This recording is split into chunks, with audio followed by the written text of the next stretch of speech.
Continuamos con la sesión 23ª de nuestro curso sobre el misterio de la Iglesia, en el capítulo de la Edad Media a Trento. En el nombre del Padre, del Hijo y del Espíritu Santo. Amén. Nos habíamos quedado en la sesión anterior viendo algunos de los problemas que se plantean en la Edad Media. En concreto habíamos visto cómo se había recordado otra vez la misión del sucesor de Pedro respecto al conjunto de la Iglesia y la independencia de la Iglesia respecto a las autoridades civiles, algo bastante complejo en una sociedad que era cristiana y se basaba en elementos cristianos. Existía siempre la tentación de que la autoridad civil se creyera con derecho a suplantar a la autoridad religiosa. Bien, pero hubo más cosas que en la Edad Media se tuvieron que tratar. Y otra de las más importantes, y esto en cierto modo nos devuelve a la controversia donatista que habíamos visto con San Agustín, era la cuestión de la existencia de una jerarquía en la Iglesia y que esta jerarquía dependía de un sacramento, en concreto del sacramento del orden. ¿Por qué? Pues porque a partir del año 1000 aparecieron algunos grupos heréticos, con frecuencia laicos, que había como una reviviscencia del dualismo maniqueo o algún tipo de gnosticismo, en el que se pretendía un contacto con la divinidad sin ningún tipo de mediación sacerdotal, ni sacramental, ni nada de esto. La excusa para que aparecieron es que muchas veces pues, los ministros de la Iglesia no habían vivido conforme a lo que se esperaba de ellos, y estos se presentaban, estos reformadores, como los cátaros, o sea, puros o albigenses, porque eran de la ciudad de Albí. Ya de todos modos, en todo el contexto de la reforma gregoriana para la renovación de costumbres, el mismo Gregorio VII había instado a los laicos contra los malos sacerdotes, o sea que no es que les suplantaran, pero que también tenían que denunciarlos o moverles a que se convirtieran, un poco en el contexto de lo que habíamos visto antes. A veces príncipes, obispos que eran completamente corruptos no tenían el más mínimo interés en reformar cuestiones que estaban mal en la Iglesia, y eran laicos los que tenían que decirles que debían actuar conforme a su ministerio. Hubo, ya digo, bastantes movilizaciones de laicos, pues por algunas cuestiones propias de la época, y también un deseo grande, pues de una vida espiritual. Lo que pasa es que, como vais a ver, no se planteó por parte de estos de una manera correcta. Uno de los más notables fue este Pedro de Buy, que murió en el siglo XII, quien predicaba un evangelismo donde pedía pues unas costumbres puras, una simplicidad evangélica, pero fijaos, excluía el bautismo de los niños, la Eucaristía, la oración por los difuntos e incluso el mismo uso de los edificios de la Iglesia, porque se quedaba con un sentido puramente espiritual de la Iglesia. Como veis, es como si toda la economía sacramental de la Iglesia cayera. Evidentemente, muchas de estas personas estaban dolidas por la relajación de costumbres de algunos clérigos, pero eso no autorizaba, como se dice vulgarmente, a tirar el agua sucia con el niño dentro. No, había simplemente que corregir aquellas costumbres, pero no hacer desaparecer la estructura sacramental. Los valdenses se llaman así por seguir a Pedro Baldo, que era un comerciante de Lyon y que estaba un poco en esta misma línea. Quería quedarse simplemente con el Evangelio, pero un Evangelio leído, diríamos, por su cuenta y riesgo, y digamos de una manera completamente separada de la tradición e incluso del mismo contexto de lo que está diciendo el Evangelio. O sea, en todos estos autores, de hecho, hay una oposición a la misma noción sacramental de salvación y pretender que ellos son la verdadera Iglesia. El problema este se fue repitiendo. Una de las primeras intervenciones más notables es la del Sínodo de Verona en el 1184, y ahí se recordó el peligro que suponían todos estos para la fe. Un poco más adelante se presentó una profesión de fe que debían suscribir los valdenses, y ahí, en esta profesión de fe se recordaba muy bien cuál es la estructura sacramental de la Iglesia. Fijaos, por ejemplo, las personas que dejaban los valdenses tenían que decir: en nada tampoco reprobamos los sacramentos que en ella se celebran, por cooperación de la inestimable e invisible virtud del Espíritu Santo, aun cuando sean administrados por un sacerdote pecador, mientras la Iglesia los reciba ni minusvaloramos los oficios eclesiásticos o bendiciones por él celebrados, sino que con benévolo ánimo los recibimos como si procedieran del más justo de los sacerdotes, pues no daña la maldad del obispo del presbítero, ni para el bautismo del niño, ni para la consagración de la Eucaristía, ni para los demás oficios eclesiásticos. Y recuerda eso, que en la Eucaristía, tienen que afirmar aquí con toda fuerza que en la Eucaristía el pan se convierte en el cuerpo y el vino se convierte en la sangre. Y fijaos, en este sacrificio creemos que ni el buen sacerdote hace más, ni el malo menos, pues no se realiza por el mérito del consagrante, sino por la palabra del Creador y la virtud del Espíritu Santo. O sea que para celebrar la Eucaristía había que ser ordenado válidamente sacerdote. No es que porque uno fuera muy bueno ya pudiera celebrar la Eucaristía como a veces sucedía entre estos herejes valdenses. Y tiene que decir eso, que creemos que por más honesto, religioso, santo y prudente que uno sea, no puede ni debe consagrar la Eucaristía ni celebrar el sacrificio del altar si no es presbítero, ordenado regularmente por el obispo visible y tangible, o sea, para evitar aquí ordenaciones de deseo, ¿no? Tenía que ser ordenado por un obispo concreto. Bien, da aquí un resumen de todas estas verdades sacramentales. Esto es de Inocencio III. Como veis, aquí en realidad es recordar cosas que ya había dicho San Agustín, cosas que ya se habían dicho en la controversia donatista. El que el ministro sea más o menos pecador no quita el valor de los sacramentos. Obviamente es mejor que el ministro sea santo, pero diríamos los sacramentos siguen valiendo aunque el ministro sea pecador. Solo que en San Agustín se había aplicado sobre todo al tema del bautismo, aquí se aplica al sacramento del orden, al sacramento de la Eucaristía, pero el principio teológico es el mismo, que quien está realizando los sacramentos es Cristo. Bautice Pedro, bautice Pablo, bautice Judas, es Cristo quien bautiza. Bien, esto lo recuerda con toda claridad Inocencio III en esa profesión de fe que les prescribe a los valdenses, y el tema fue tan importante que un poco después, en el Concilio IV de Letrán, se vuelve a tratar este tema. Añadiendo, además de lo que hemos visto antes, de lo de la consagración, de que el sacerdote tiene que estar ordenado para poder celebrar la Eucaristía, también el tema de que debe haber una misión para predicar en la iglesia. O sea, que no es que puede ir cualquiera lanzarse a predicar por su cuenta, sino que tiene que tener una misión por parte del obispo, por parte de la autoridad de la iglesia. Pero ya os digo, recuerda muy bien todo el tema de los sacramentos. Tanto bautismo, Eucaristía, penitencia, o sea, eran cosas que había que decir. Y también, por otra parte, importante esto, diciendo que el valor que tenía el matrimonio. No solo las vírgenes y continentes, sino también los casados merecen llegar a la bienaventuranza eterna, agradando a Dios por medio de su recta fe y buenas obras, porque algunos de estos grupos también se habían opuesto a cualquier tipo de matrimonio, como si eso fuera algo que tenía que ver con el demonio y todo el mundo debía vivir en virginidad o cosas de ese estilo. También aquí recuerda la Iglesia el valor del matrimonio. Y aquí en este otro capítulo el tema de que para predicar tiene que haber una misión dentro de la Iglesia. Aquí estaba un poco esa, esto que habíamos visto, por ejemplo, en San Juan, la importancia del envío, o cómo San Pablo es el que insiste a Tito y a Timoteo que mande a predicar a unos y otros, un poco el papel de organización que les corresponde a los obispos.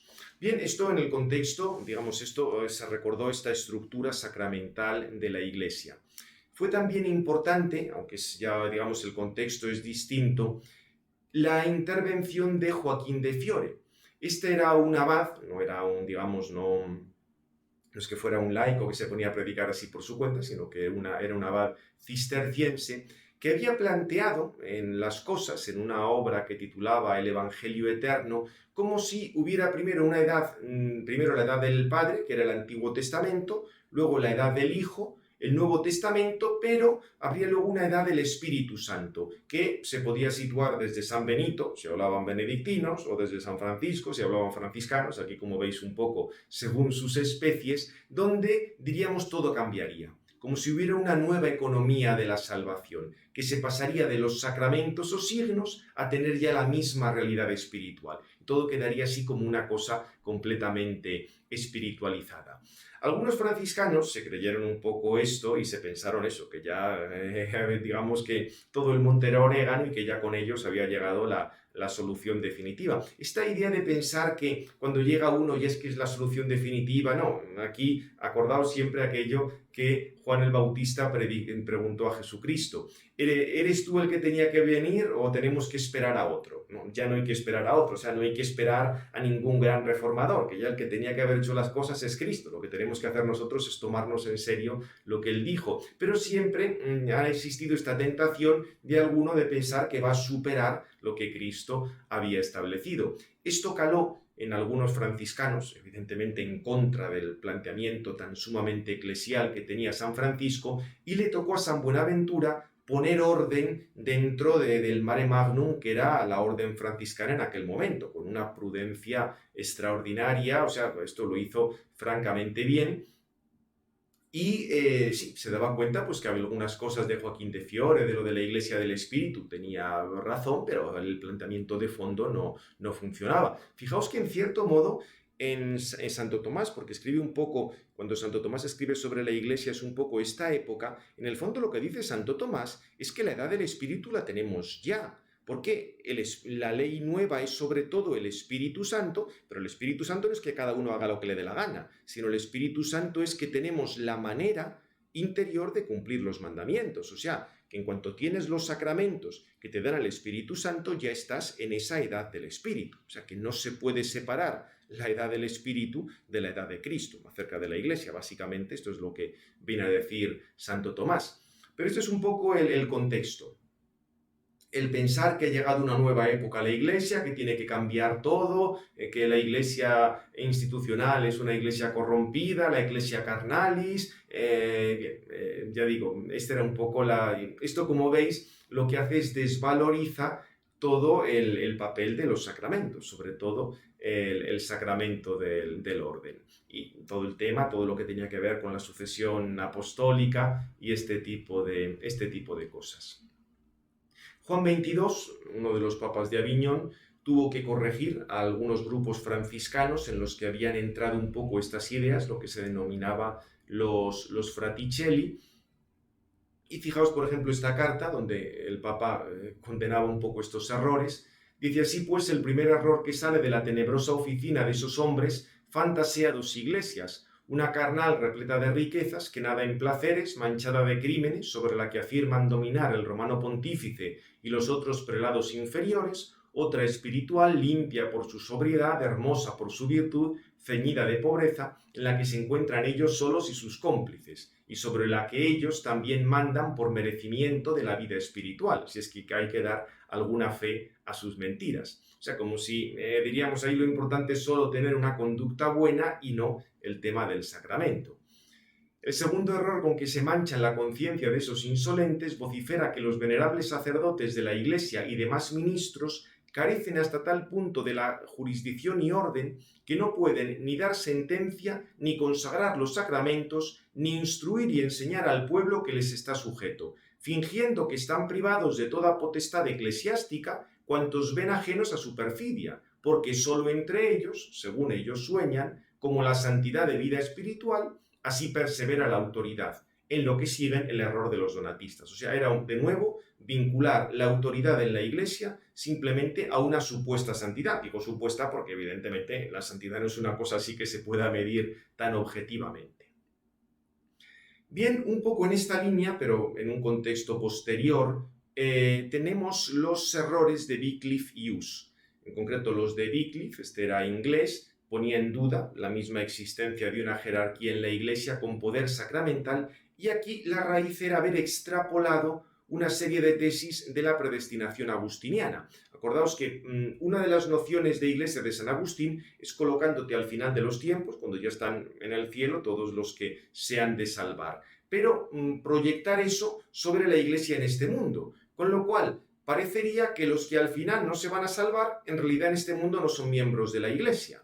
Claro, esto daba lugar a un montón de líos. Algunos acababan diciendo pues, que los predestinados no tenían un ministerio. Wycliffe, evidentemente, no llega a ese extremo. Dice que los sacramentos de los réprobos son válidos, pero para él el papel mismo de los sacramentos es muy secundario, porque lo único importante es el fervor espiritual, el espíritu interior y no la recepción sacramental. Por ejemplo, en la Eucaristía lo importante es el fervor o la manducatio spiritualis. No admitía la transustanciación, por ejemplo. O hace depender la jurisdicción o el poder temporal de que haya virtud y ausencia de pecado. Claro, todo esto, como veis, es destrozar la estructura sacramental de la Iglesia, que repito, lo ideal es que los ministros vivan conforme a la virtud y así debe ser, pero el que no la tengan no hace que los sacramentos sean inválidos. Fijaos, por ejemplo, lo que llegaba a decir y se le condena: si el obispo o el sacerdote está en pecado mortal, no ordena, no consagra, no realiza el sacramento, no bautiza, o no acepta que Cristo ordenara la misa, la reiteración de la Eucaristía.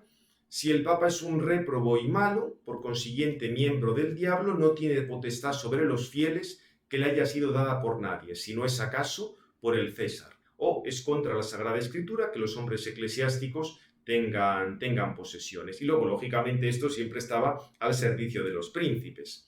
Los señores temporales pueden a su arbitrio quitar los bienes temporales de la Iglesia, cuando los que los poseen delinquen habitualmente, es decir, por hábito, no solo por acto. Claro, esto era peligrosísimo. Es cierto que puede haber alguna ocasión en el que los fieles tengan que corregir a un pastor y si da una orden injusta, pues tengan que rebelarse contra ella, pero decir que los bienes en realidad son del señor temporal y que puede hacer uso de ellos, como veis, esto no tenía el más mínimo sentido. O lo anterior: nadie es señor civil, nadie es prelado, nadie es obispo mientras está en pecado mortal. Fijaos, nadie es señor civil si está en pecado mortal, con lo cual parece que la misma estructuración de la sociedad depende de que haya una ausencia de pecado, como si hubiera unos derechos naturales que estuvieran sometidos a que haya pecado o no haya pecado. Claro, pensad esto aplicado, por ejemplo, según esto, los infieles, como no conocen a Cristo, no tienen derechos. Pensad esto, aplicad esto a algunas cosas que hubo en colonizaciones de determinadas potencias europeas. En el caso de España dejaron muy claro los teólogos del XVI que, aunque los habitantes de las Indias no fueran cristianos, por supuesto que tenían los derechos a la propiedad, tenían la organización social, porque eso dependía de la misma naturaleza. El que estuvieran en pecado o no, bien, habría que ayudarles a salir de ahí, pero no es que porque estuvieran en pecado tú puedas ir y robarles todo. Evidentemente eso no era correcto, pero en el fondo es un poco lo que había en este planteamiento de Wycliffe, que fue condenado en el Concilio de Constanza. Hus vino a decir algunas cosas parecidas de una manera mucho menos radical. El problema es que con Hus se mezclaron, cuestiones religiosas con cuestiones políticas. Hus era de la parte del Sacro Imperio, que tenía que ver, aquí os lo cuento, tenía que ver con la parte no alemana del imperio, la parte de Hungría, la parte de Bohemia, y ahí se mezcló un poco esas tensiones étnicas de los diversos pueblos del imperio. Hus fue condenado, pero aquí lo que nos interesa no es tanto la historia concreta, sino los problemas que hemos visto en Wycliffe. Tú no puedes hacer depender la existencia de una jerarquía en la Iglesia de que haya más o menos virtud o más o menos pecado, sino que depende del sacramento. Por eso la idea aquí, la conclusión de este apartado, es que es necesaria la pertenencia a la Iglesia jerárquica para recibir los bienes de la salvación. Y así se continúa, así se asegura la continuidad de los apóstoles. Repito que no siempre los ministros respondieron a lo que el pueblo cristiano esperaba de ellos, pero ese no era un argumento para abandonar la economía sacramental de la salvación. Bien, pues pasamos ya al cuarto punto, que este es mucho más sencillo, es el tema de recordar que había un estado religioso en la Iglesia. Repito, esto venía ya desde el monacato, de la antigüedad. No había habido, demasiados problemas en este campo. Lo que pasa es que cuando surgieron las órdenes mendicantes, que era otra forma nueva de vida religiosa, algunos se pusieron en contra de esta forma nueva de vida religiosa. Aquí destacó sobre todo Guillermo del Santo Amor, que era profesor en París, atacó a los mendicantes, a él le tuvieron que responder tanto San Buenaventura como Santo Tomás de Aquino, y en algunos casos, diríamos, la oposición a los mendicantes llegaba a las cosas absurdas, de Juan de Políaco, que decía que solo se podía confesar con el párroco propio, y que aunque los mendicantes tuvieran autorización del obispo, del papa para confesar, que realmente no podían confesar, porque ni Dios mismo podía darles autoridad para confesar, como si la parroquia fuera una cosa de derecho divino. La cosa era ridícula porque las parroquias no son de derecho divino, es una cosa bastante antigua, pero digamos tiene que ver con la organización de la Iglesia. Obviamente fue condenado. Aquí tenéis el texto de la condena. Y con Wycliffe lo que encontramos es una oposición completa a la vida religiosa e institucional. O sea, para él el profesar los consejos evangélicos no es una ayuda para seguir a Cristo. Fijaos, si alguien entra en una congregación religiosa, una religio privata, cualquiera, tanto de las que tienen bienes como de las mendicantes, se hace más inepto e inhábil para cumplir los mandamientos de Dios. Y los santos que establecieron congregaciones religiosas, al hacer esto pecaron. O sea, como veis, es una oposición a la forma de vida en la Iglesia, que es la profesión de los consejos evangélicos. Por eso esto de Wycliffe luego será reiterado por Lutero y por los reformadores protestantes, que rechazarán el estado de vida religioso. Con lo cual nos encontramos un grupo de personas que rechazan o bien la forma de vida mendicante o bien la vida religiosa en cuanto tal. Pero encontramos también el problema contrario. Algunos religiosos que pretendieron estar por encima de la jerarquía de la Iglesia en lo referente a las constituciones. Son un poco los que hablamos del apartado anterior, que pretendían que el Papa no podía intervenir en las congregaciones religiosas, que no les podía regular lo referente a la pobreza en los franciscanos. O sea que, como veis aquí, se dieron los dos extremos. La conclusión de este apartado es que la estructura de la Iglesia no se reduce a los ministros y a los fieles, sino que consta también de otro grupo, los religiosos, que pueden desempeñar un papel en la misión pastoral. El Papa defendió la existencia y atribuciones de los religiosos, pero le correspondía al mismo Papa la aprobación y la vigilancia. Y esta cuestión, como ya os digo, tiene mucho más que ver con una anécdota medieval, porque en cuanto se reflexiona un carisma amplio dentro de la Iglesia, está el tema de cómo lo relacionas con el ministerio ordenado, con las iglesias particulares. Fijaos que en finales del siglo XX y principios del siglo XXI se han planteado discusiones parecidas a las que se dieron con los mendicantes en el siglo XIII respecto a los movimientos. ¿Cuándo pueden intervenir en una iglesia particular? ¿Qué puede hacer el obispo? ¿Qué no puede hacer? ¿Qué depende de Roma? O sea, muchas de estas discusiones han vuelto posteriormente, solo que en otro contexto distinto. Bien, pues ya el último problema, que en cierto modo es volver al primero, es la cuestión del conciliarismo. En el conciliarismo tenemos, digamos, la integración de el conjunto de los obispos, lo que luego se llamará el Colegio de los Obispos, y la autoridad del obispo de Roma, pero planteado a partir de una institución concreta que es el concilio. La pregunta exacta es, si el concilio tiene una plenitud de potestad, puede determinar cualquier cosa respecto a la Iglesia, porque esté el Papa dentro de él, o que el mismo concilio, porque se reúnan los obispos, ya tiene la misma autoridad recibida de Cristo.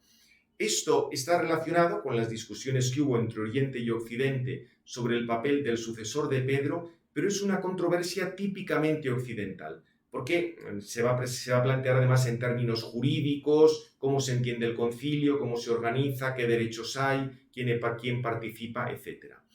Ya hubo toda una serie de corrientes que prepararon esto. O sea, obviamente estaba el hecho de que el Papa podía errar, incluso caer en la herejía como persona particular, y en el derecho canónico se decía que el Papa no debía de ser, en el Corpus Juris Canonici y toda aquella colección de textos, se decía que el Papa no debía ser juzgado por nadie a menos que se encuentre desviado de la fe. Claro, esto lo aprovecharon algunos, como el emperador Federico II y algunos cardenales, para atacar a Bonifacio VIII. Y como además, según San Agustín, un cisma que se mantenía podía llevar a la herejía, como estaba esa situación del cisma de Occidente, pues se podía pensar que los papas eran herejes y por tanto que un concilio les podía deponer. Es curioso porque este texto, que el Papa no es juzgado por nadie a menos que se encuentre desviado de la fe, tampoco es que sea negado en el Vaticano I, ya lo veremos. O sea, el Vaticano I no excluyó que el Papa como persona particular pueda pensar algo que sea hereje. Lo que dice es que no habrá una proclamación pública como un dogma de algo que sea herejía, pero ya sabemos que esas proclamaciones públicas son escasísimas, o sea que no entraba, el Vaticano primero luego no entrará tanto en esta cuestión, pero eso ya lo veremos en su momento. El caso es que la institución a la que le correspondería juzgar al Papa sería el concilio, de ahí el nombre de conciliarismo que recibe toda esta corriente. Por otra parte, tenemos que una serie de canonistas habían sostenido que la autoridad en la Iglesia le corresponde a la Congregatio Fidelium, la congregación de los fieles, y a la Iglesia romana, el Papa y los cardenales. Pero esto lo entendían casi un poco en la línea de un derecho corporativo, un poco menos como si, un poco como si el obispo representara al cabildo, fuera como el procurador del cabildo y el cabildo elegía el obispo, lo cual parece que la fuente de la jurisdicción era el cabildo y no tenía nada que ver con la sucesión apostólica. Y que cuando muere el obispo la jurisdicción vuelve al cabildo. Claro, como veis era una visión de la jurisdicción como muy material. Ver un poco a la ley del Papa como si fuera el representante, un poco como si fuera el jefe de la asociación de vecinos. Claro, evidentemente esto tenía muy poco que ver con la institución, digamos, con el mandato que Cristo había dado a Pedro.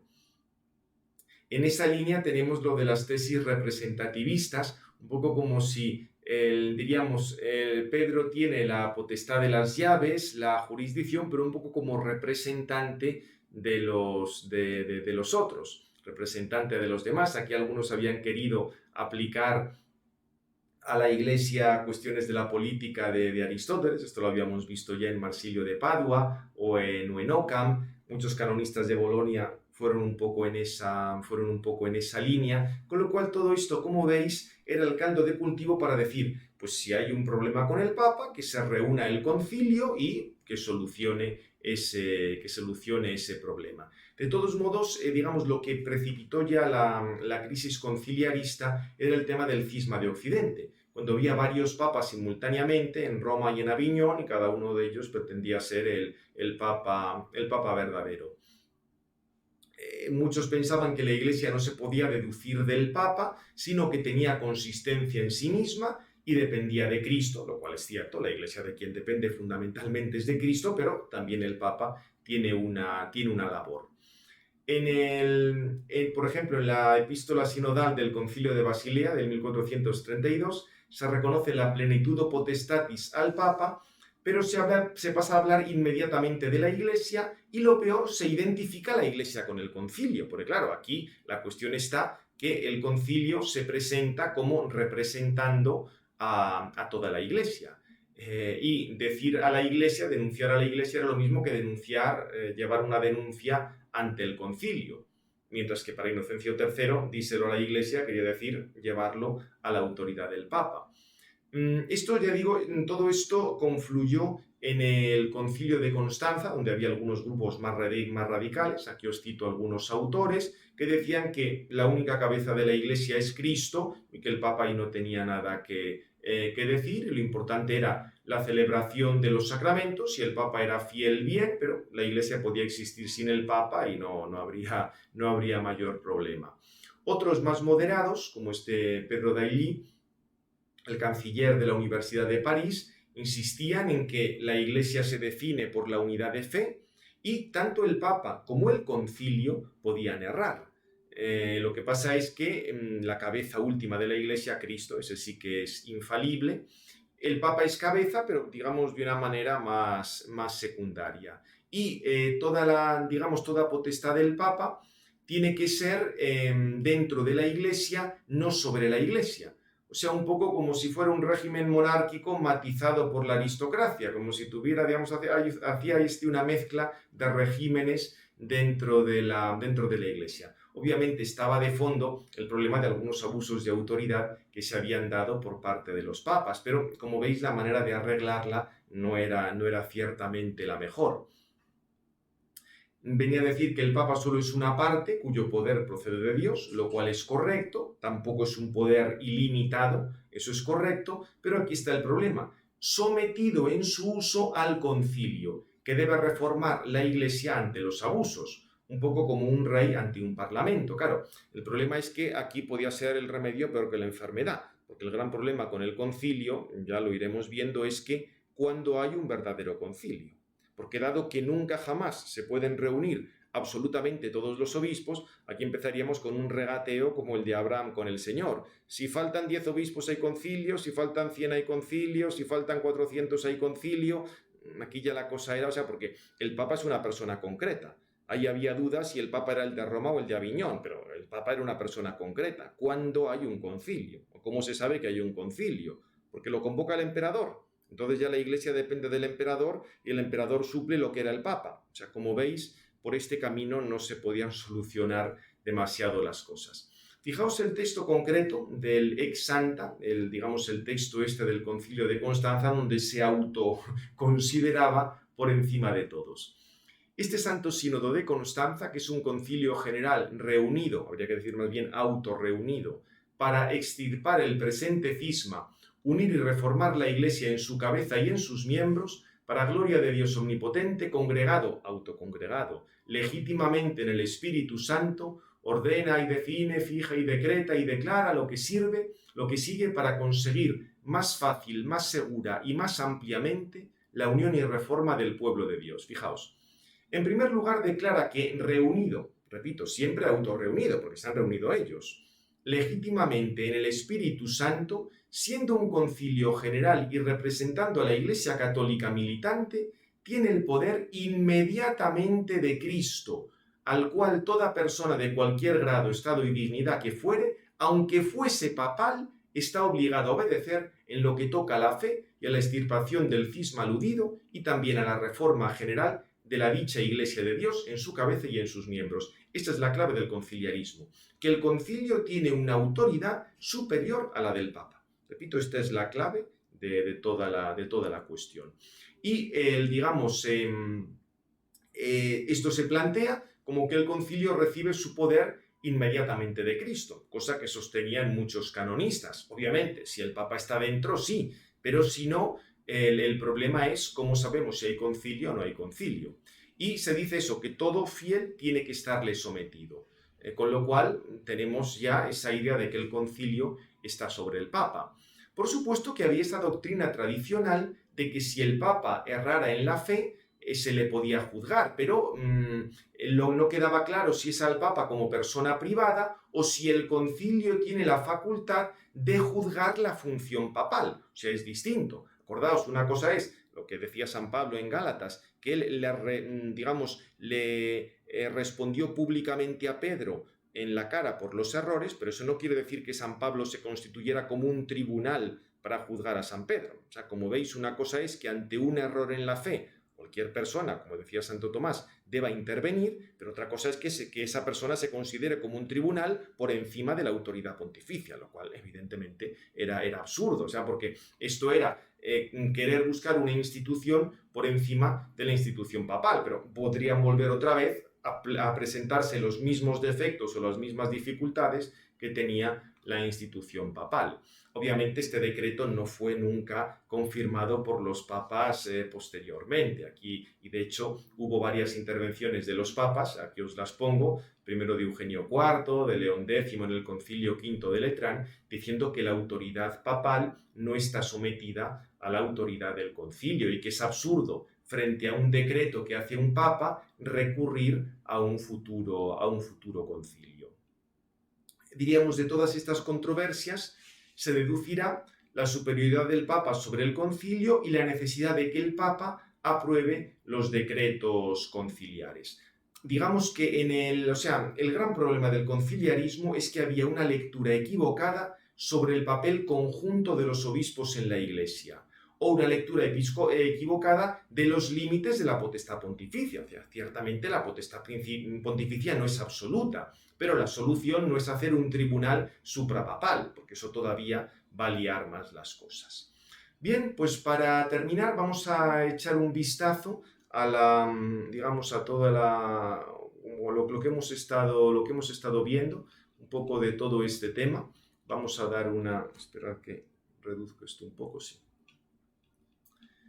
El tema, las cuestiones eclesiológicas de la Edad Media, vamos a dar un vistazo a los 5 problemas que hemos abordado.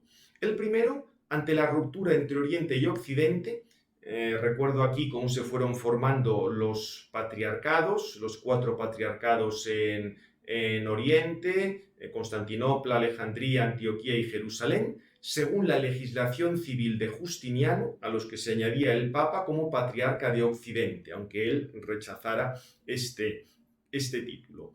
De hecho, se produjo un alejamiento progresivo entre latinos y griegos, que cristalizó en las rupturas de Focio y Cerulario, y se apeló, como excusa, a supuestos errores dogmáticos de los latinos. Para la eclesiología nos interesa esto último.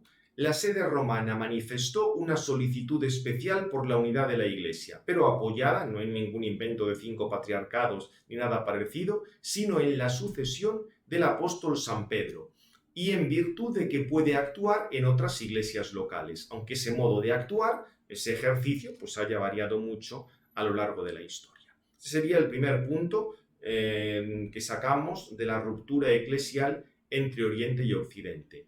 El segundo, la independencia de la Iglesia respecto al poder civil. En Occidente, el peso social de los obispos llevó a una creciente autoridad, una intervención creciente de la autoridad civil en su designación. Como el obispo tenía un papel civil, también los gobernantes civiles querían intervenir para nombrar obispos. Aun aceptando la propuesta de candidatos al episcopado por el poder civil, la Iglesia recordó que la legitimidad como obispos no dependía del poder civil, sino, obviamente, de la ordenación y del poder canónico, y su misión requería una independencia respecto a ese poder civil. Por eso defendió la posible intervención de la jerarquía en algunos asuntos temporales de manera completamente extraordinaria, debido a su misión espiritual en esa sociedad cristiana. Por ejemplo, dispensando el juramento de fidelidad respecto a un gobernante que actuaba en contra de la fe cristiana. Si un gobernante actúa en contra de la fe cristiana, obviamente un fiel no está obligado a seguir a ese gobernante. Y aquí tenemos la condena a Marsilio de Padua, quien, para garantizar la intervención del emperador en la Iglesia, sostenía que el cristianismo era solamente la fe y que papas, sacerdotes y obispos son todos iguales y la única jurisdicción y la única diferencia viene por lo que les otorgara el emperador. En tercer lugar, el tema de que hay una existencia de la jerarquía basada en el sacramento del orden. Frente a grupos que renovaron errores de tipo maniqueo, gnóstico o espiritualista, recuerda que la Iglesia no es simplemente una agregación de personas religiosas que han tenido una experiencia espiritual, sino que se basa en un orden sacramental. Posteriormente, Wycliffe y Hus limitaban la necesidad de pertenecer a la Iglesia solo a lo puramente espiritual, sin dar ningún valor al tema de los sacramentos. La conclusión es: hay que pertenecer a la Iglesia jerárquica, que se basa en los sacramentos, para recibir los bienes de la salvación. Y la Iglesia, con su estructura y sus ministros, es el instrumento de la gracia. No se da una verdadera Iglesia espiritual al margen de las estructuras visibles. En cuarto lugar, el tema de la defensa del Estado religioso.